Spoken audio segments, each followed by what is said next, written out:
Graça e paz, boa noite, povo mais feliz da terra, povo bendito do Senhor, povo escolhido e separado por Ele, sabe, para ser sua possessão perpétua na terra. Deus abençoe sua vida, graça e paz.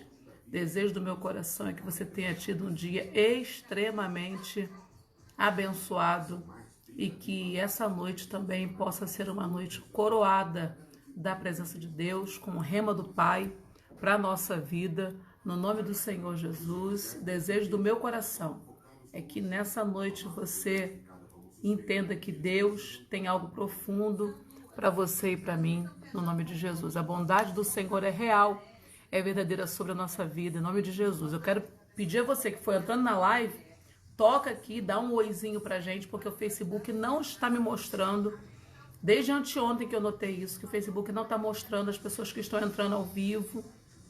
Mostra bem depois, alguns eu não consigo ver quando curte aqui, mas assim, às vezes o negócio é tão rapidinho, ou então a imagem está tão pequenininha que eu não consigo ver, né? Mas bota o seu boa noite, bota o seu oi, que eu quero cumprimentar você, quero dizer que você é bem-vindo, como agora fez a minha querida amiga Claudinha, da Paladar Alegria. Seja bem-vinda, Claudinha, em nome de Jesus, que a sua noite seja uma noite de vitória, a noite de todos nós que estamos aqui.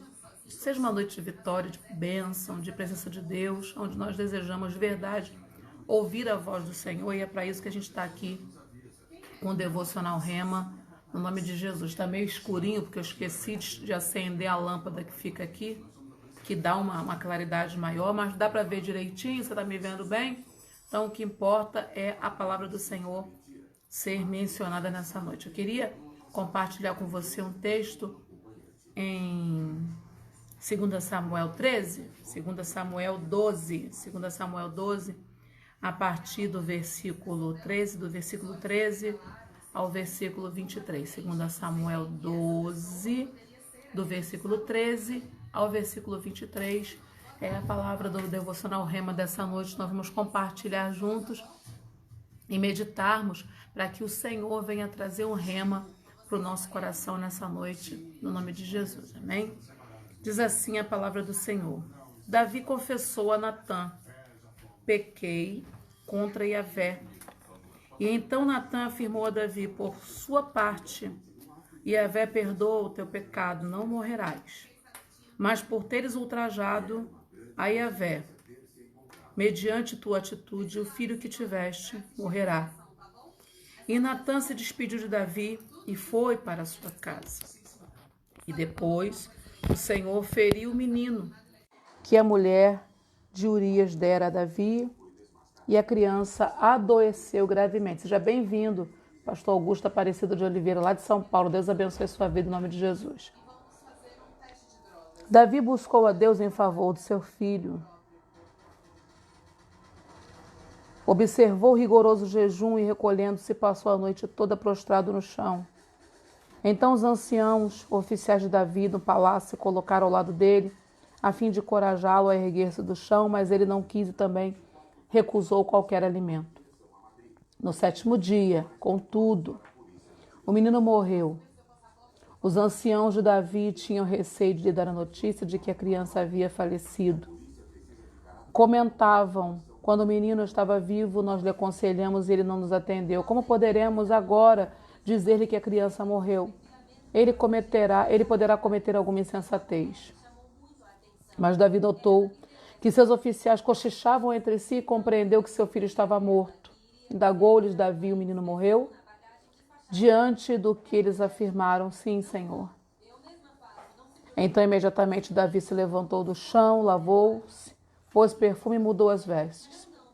Depois entrou no santuário de Deus e se prostrou. Retornou para casa, mandou que lhe servissem a refeição e comeu. Seja bem-vinda, Patrícia Alves, em nome de Jesus. Seus anciãos e conselheiros lhe perguntaram: por qual motivo age dessa maneira? Enquanto a criança estava viva, jejuaste e pranteaste, mas agora que o menino está morto, te ergueste com vitalidade e vieste a comer. Então ele respondeu: enquanto meu filho vivia, jejuei e muito lamentei, porquanto afirmava: quem sabe Yahvé venha se compadecer de mim e permitirá que a criança viva. Mas agora que o menino está morto, por que jejuarei? poderia fazê-lo voltar à vida? Jamais. Eu sim é que irei para onde ele está, mas ele não voltará para mim. Cristina Santana, minha amiga, seja bem-vinda em nome de Jesus. Então nós temos um texto em 2 Samuel 12, dos versículos 13 ao versículo 23, que aborda um momento, um pedaço da trajetória do rei Davi. E Davi, quando vive esse momento, é com certeza um dos piores momentos da vida de alguém, porque a morte de um filho, ela é uma dor sobrenatural que nós passamos, e Davi sobreviveu a essa dor. Porém, Davi sabia que essa dor viera sobre ele.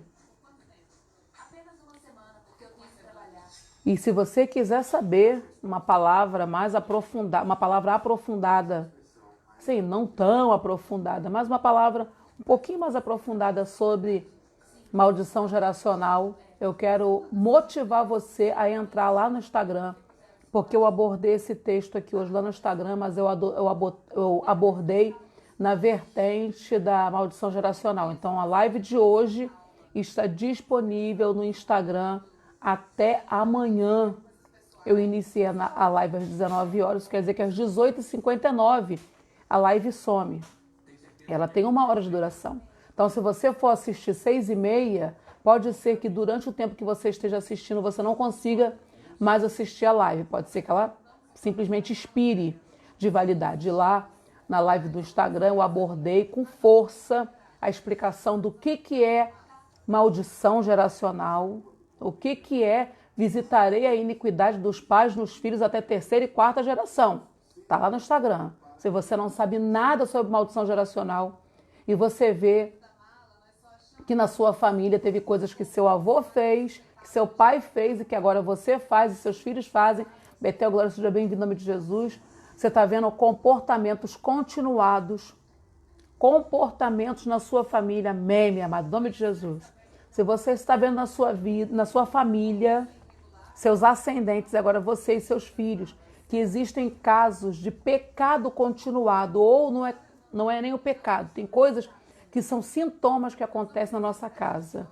Por exemplo, na sua casa ninguém casa. Ou então todo mundo que casa, ninguém fica casado, divorcia. Os divórcios são a maioria da sua família. Outra coisa, sua família já teve uma situação financeira muito boa e de repente a sua família entrou num processo de falência e você vê que tudo que você bota a mão não prospera e tudo que a sua família coloca a mão não prospera, e foi assim com seu pai, foi assim com seu avô, sabe? A gente tem que aprender a identificar os sintomas. Então dá uma passadinha lá no Instagram e assiste a live, que lá tem uma palavra mais elaborada acerca de... Ai, gente, eu amo esse filtro. Acerca de maldição geracional, né? Então, assim, hoje eu queria abordar, nesse mesmo texto que eu abordei no Instagram, mas lá eu tratei mais sobre sobrevivendo, né, a uma dor, sobrevivendo ao luto, mas eu abordei na vertente da maldição geracional. Aqui eu quero trabalhar realmente a vertente de enfrentar o luto, enfrentar a dor e não perder a condição, a vertente de adorador que o Senhor tem para nós. E esse texto nos dá uma lição maravilhosa acerca da vida de Davi, né? Davi foi alguém que olhou para Carla Wagner, pastora Carla Wagner, seja bem-vinda, em nome de Jesus, Deus abençoe. Então, Davi foi alguém diferenciado, alguém que viveu experiências tremendas com Deus. E quando esse filho que ele teve com Batseba morreu, nenhum filho de Davi tinha morrido ainda. Então, na sua família, Davi ainda não tinha enfrentado a morte, o luto. Gisele Costa, bem-vinda, meu amor, em nome de Jesus. Então, Davi enfrentou a primeira morte prematura na sua linhagem. Um filho que acabara de nascer. Um filho que era fruto do pecado, que foi fruto do pecado dele com Batseba. Mas eu não quero abordar o pecado de Davi. eu quero abordar a visão, a ótica de Davi, que fez com que ele enfrentasse o luto de uma maneira completamente diferente do que as pessoas enfrentam. Davi, quando recebeu a notícia de que o menino morreria, foi confrontado pelo profeta. O Senhor falou que ele, Davi, não morreria, mas seu filho morreria. A notícia chegou que o menino adoeceu. E no período da doença do menino, Davi se arrebentou. Davi foi para o joelho, Davi foi para o jejum. A palavra vai dizer que os anciãos aconselhavam que Davi comesse, que Davi se alimentasse. Pastora Gleice Leal, bem-vindo em nome de Jesus. Roger da Costa, bem-vindos também em nome de Jesus. E ali os anciãos de Davi aconselhavam a Davi que Davi sentasse, comesse, se fortalecesse. Davi não ouviu ninguém. Davi dobrou o seu joelho, clamou, buscou, orou, jejuou. Foi fazer tudo que alguém que entende que no meio de uma guerra muito mais vale as armas espirituais, as armas do céu, do que as espadas que se seguram na mão. Que você pode ter as melhores espadas, que se o Senhor não estiver à frente dessa guerra e você não tiver uma palavra que nessa guerra o Senhor vai te favorecer, você pode ter as melhores espadas, os melhores carros de guerra, as melhores lanças, você pode ter todo o equipamento de guerra mais moderno da terra, que nada disso vai adiantar ou vai mudar a história. Onde ele prevaleceu, ele não prevaleceu. Nesse tempo em que o Senhor fez com que Davi vivesse toda essa experiência, Davi sabia que todas as batalhas que ele venceu pela mão do Senhor. Davi sabia que tudo que ele conquistou, o grande guerreiro que ele era, o nome que ele tinha como um grande vencedor de batalhas, ele não venceu porque tinha boas espadas, bons soldados ou porque era um valente guerreiro, mas ele venceu porque o Senhor o fizera vencer. Então, quem sabe a realidade de um campo de batalha, mas depende de Deus para sair vitorioso de um campo de batalha, sabe que é muito melhor ter o Senhor ao seu lado do que ter as melhores armas de guerra. E Davi sabia disso. Então Davi foi lutar com armas espirituais, porque não tinha medicina suficiente que pudesse trazer cura para o corpo do menino. E aí, ao cabo de alguns dias, o menino morreu. E os seus anciões não sabiam como dar a notícia para Davi. E se atemorizavam, porque tinham certeza que Davi cometeria alguma insensatez, que Davi faria alguma coisa errada. Pastor Fernando Cordeiro, Deus abençoe em nome de Jesus. Eles acharam que Davi ia fazer alguma besteira com a própria vida. Só que Davi, quando recebeu a morte do menino, recebeu a notícia da morte do menino, observou os seus anciãos com um comportamento estranho, cochichando muito, foi lá, os interrogou, eles declararam a real situação do menino. Davi se levantou, tomou banho, trocou as vestes, se perfumou, foi para o templo, adorou, voltou para casa e sentou e comeu uma boa refeição. A atitude de Davi intrigou aqueles que trabalhavam com ele. Como assim, grande rei? Como assim, rei Davi? O menino estava vivo, você não comia, não bebia, não tinha nada que consumir. Foi no templo, adorou, comeu, sabe? Você se levantou. Isso não faz sentido. Você tinha que ficar assim quando ele estava vivo. E agora que ele morresse, é que você tinha que botar pano de saco, cinza e chorar. Aí Davi falou assim, vocês não estão entendendo a minha visão.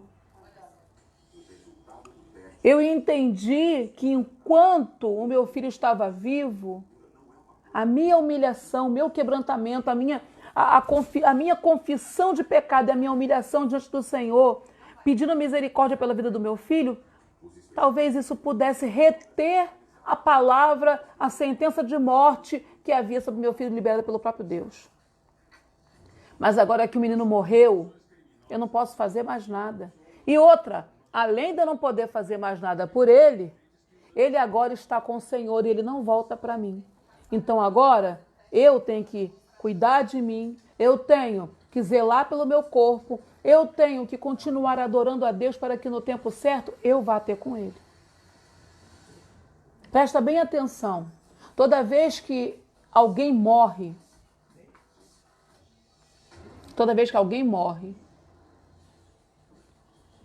se a gente disser que não sente dor, a gente está dizendo mentira. Daniele Gama, seja bem-vindo em nome de Jesus. Pastor Eli Assis, minha amada, seja bem-vindo em nome de Jesus.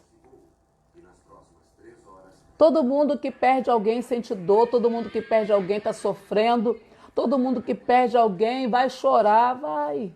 Porque nós não somos Davi. Davi teve um comportamento atípico. Porque ele chorou tudo que ele tinha que chorar antes da morte. E nós normalmente choramos tudo que temos para chorar depois da morte. Então eu quero dizer para você que Davi, depois da morte do menino, não chorou, porque ele chorou tudo que tinha que chorar antes do menino morrer. E hoje Deus está dizendo para mim e para você, se a gente não chorou antes da pessoa morrer, Deus respeita o nosso tempo do choro. O nosso pano de saco, a nossa cinza. Um beijo, minha pastora. Deus te abençoe, te amo. Porém, nós podemos aprender uma coisa com Davi. Nós não devemos fazer da dor a nossa habitação. Nós não devemos fazer da dor um lugar onde a gente fica preso. Não podemos viver no cativeiro da dor. Não podemos permitir ou consentir que a dor nos amarre, nos paralise. Não podemos. Adriana Malta, minha parceira, Deus abençoe. Minha amada, amada do meu coração, em nome de Jesus.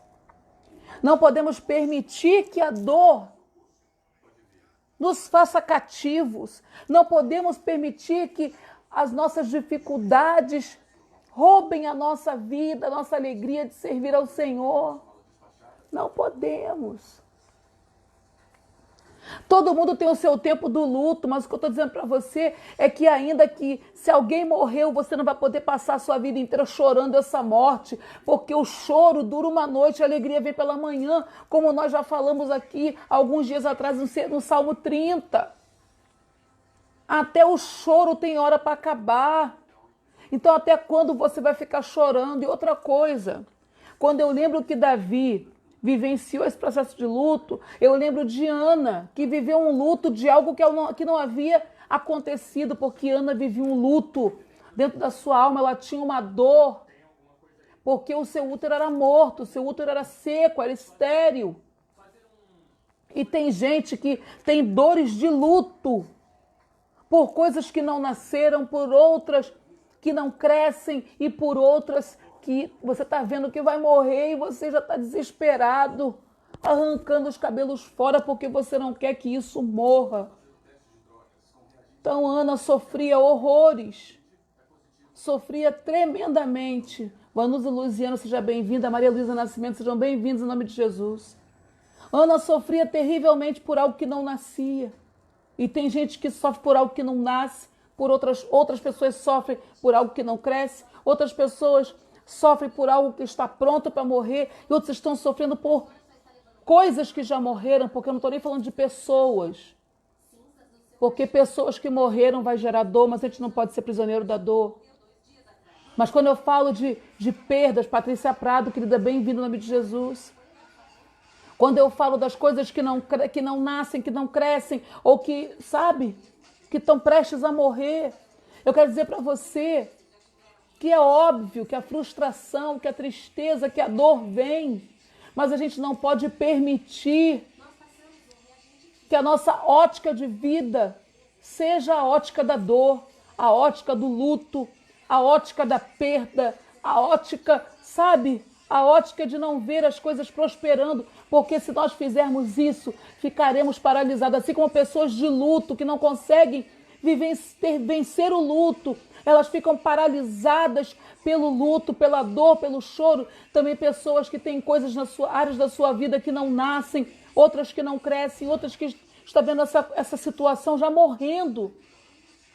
Essas pessoas são paralisadas, são prisioneiras de uma ótica horrível, porque elas passam a ter uma visão da vida pavorosa. Elas começam a achar que a sua vida não vai prosperar, não vai crescer, não vai avançar, que elas vão sempre ser derrotadas, e elas vão começar a se encolher, se enfraquecer, achar que não tem mais esperança, que para a vida delas não tem mais solução. Mas hoje Deus manda dizer para você que Ele é a solução da sua vida e que você precisa, por favor, arrancar dos seus olhos essa lente de contato da dor que está te dando uma ótica horrível da vida, para você começar a ver a vida com os olhos de Deus, porque aquilo que ainda não nasceu, Deus vai fazer você enxergar se é um projeto que Ele tem na tua vida, porque se tiver na hora certa, assim como Samuel nasceu, também vai nascer na sua vida.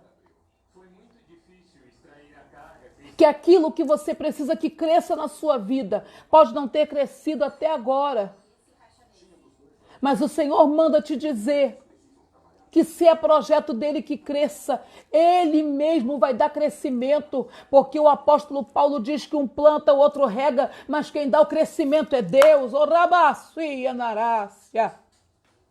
Acredite, creia, confie. Se Deus tem algo com você nessa área que você está orando, dizendo: Senhor, eu vi, o Senhor me deu esse projeto, mas o projeto não cresce. Espera tão somente, porque um planta, o outro rega, mas quem dá o crescimento é o Senhor.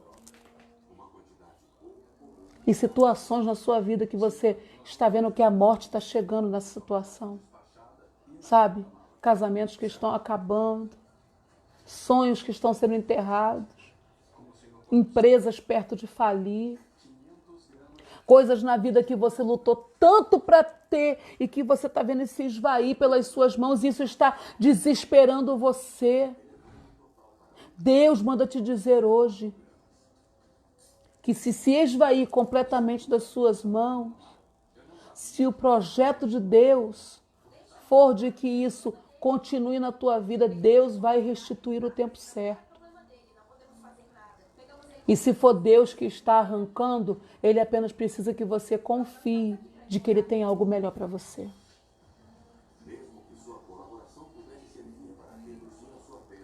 Faça como Davi. Lute com armas espirituais. Faça como Davi. Reconheça que num campo de batalha, as espadas e a força do braço não faz você ter vitória. Não fazem você ter vitória. Mas que num campo de batalha, se o Senhor for contigo, se o Senhor estiver te favorecendo, se essa guerra é uma guerra que você luta pelo braço do Senhor, certamente você será abençoado e favorecido no nome de Jesus. Creia e confie nisso. Creia e confie nessa palavra. Se esvair completamente pelas suas mãos, você pode esperar que, se for o projeto de Deus, para isso estar na sua vida, Ele te restituirá. E restituição de Deus não é receber de volta o que você perdeu. É receber de volta aquilo que se foi de maneira restaurada e acrescentada pelo Senhor. Agora, se isso que está se esvaindo pelas suas mãos, Deus não tem mais projeto nisso na sua vida, eu vou dizer para você, Deus tem um tempo para te dar algo melhor. Porque eu acredito e confio que o melhor de Deus está por vir para as nossas vidas, no nome do Senhor Jesus. Então, por favor, descanse o seu coração no Senhor. Creia e confie. E com relação àqueles que estão vivenciando a dor do luto, eu quero dizer para você que ninguém precisa ser como Davi, que mal a morte veio e já se levanta. Porque Davi se levantou assim que a morte veio, porque ele já tinha chorado antes. Então Deus sabe o teu tempo de chorar. Deus respeita o teu tempo de chorar. Mas você precisa entender que o choro dura uma noite, mas a alegria vem pela manhã. O tempo de chorar termina. E você não vai poder ficar até o fim dos seus dias chorando por causa dessa dor, por causa desse luto. Porque senão você vai estar se permitindo ser definido pela sua dor. E você não é definido pela sua dor. Você não é definido pela dor que você sente agora, porque essa dor está aqui hoje, mas não vai estar amanhã, porque Deus tem um tempo de cura para a tua vida. Você é definido por aquilo que Deus chamou você para ser. Amém? Deus abençoe sua vida. Quero te motivar mais uma vez a você dar uma passadinha lá no Instagram e assistir o Devocional Rema de hoje lá no Instagram, que foi uma palavra maravilhosa sobre maldição geracional dentro desse mesmo texto. Que o Senhor Jesus te abençoe, te dê uma noite de vitória, te guarde, te esconda debaixo da sua mão poderosa, passe o sangue dele nos umbrais da porta da tua casa, guarde a tua vida, guarde os teus filhos e te faça prosperar em meio à crise, assim como Isaac prosperou no deserto. E que em nome do Senhor seja glorificado sobre a sua vida. Eu vou terminando por aqui o Devocional Rema de hoje, crendo, confiando que esse rema alimentou a sua fé, renovou as suas forças e edificou a sua alma para a glória de Deus Pai. Amanhã às 19 horas estaremos novamente no Instagram, @prapatricia.andrade oficial, @prapatricia.andrade oficial. E amanhã estaremos novamente aqui às 21 horas. Pega essa live, compartilhe, marque algum de seus amigos. Tenho certeza que esse rema pode abençoar a vida de mais alguém. Um beijo, um cheiro. Deus abençoe sua vida, no nome do Senhor Jesus.